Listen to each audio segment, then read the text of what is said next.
Cooking பண்ணுற எல்லாருக்குமே எல்லாமே பர்ஃபெக்டாக வந்துராது. அந்த மாதிரி இன்றைக்கி நான் ஒரு ஐஸ்கிரீம் பண்ணுறேன்னு சொல்லி அது வந்து ஒரு சொதப்பல் ஐஸ்கிரீமாக மாறிடுச்சு. இது நான் என்ன மிஸ்டேக் பண்ணேன்னு எனக்கே தெரில. வீடியோ எண்டில் நீங்களே கமெண்ட் பண்ணுங்கள். இந்த மாம்பழம் வந்து பார்த்திங்கன்னா ஒழுங்காக பழுக்கலை. இது ஆக்சுவலாக புளிப்பாக இருந்துச்சு. சரி இதை வச்சு ஐஸ்கிரீம் ட்ரை பண்ணலான்னு ஒரு 50 to 60 கிராமுக்கு மேலே சுகர் ஆட் பண்ணி அதை நல்லா அரைச்சி பேஸ்ட்டாக மாற்றிட்டேன். இப்போது ஒரு 1/2 லிட்டர் பாலை வந்து காய்ச்சலான்னு சொல்லி எடுத்து வச்சுட்டு அதில் இந்த டைமில் தான் ஏதோ மிஸ்டேக் பண்ணிட்டேன்னு நினைக்கிறேன். என்னன்னு தெரியல. கஸ்டர்ட் பவுடர் ஜாஸ்தியாக போட்டுட்டேனா இல்லை என்னன்னு தெரியல. ஊற்றும்போது நல்லா தண்ணி மாதிரி தான் இருந்துச்சு. அப்புறம் கடைசியில் இந்த மாதிரி ஆயிடுச்சுங்க. இருந்தாலும் பரவாயில்லன்னு சொல்லி அந்த பல்ப்பை வேஸ்ட் பண்ண வேணான்னு அந்த மாம்பழம் மிக்சரை ஆட் பண்ணி நல்லா கலந்தாச்சு. ஏதோ ஐஸ்கிரீம் நல்லா செட் பண்ணுற மாதிரி மோல்ட்லெல்லாம் ஃபுல்லாக ஊற்றி எடுத்து வச்சுட்டேன். ஃப்ரீசர்லேயும் போட்டு வச்சாச்சு.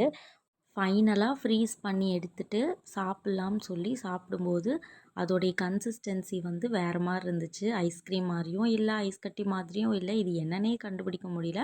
பட் சாப்பிட்றதுக்கு டேஸ்ட் என்னமோ நல்லா தான் இருந்துச்சு.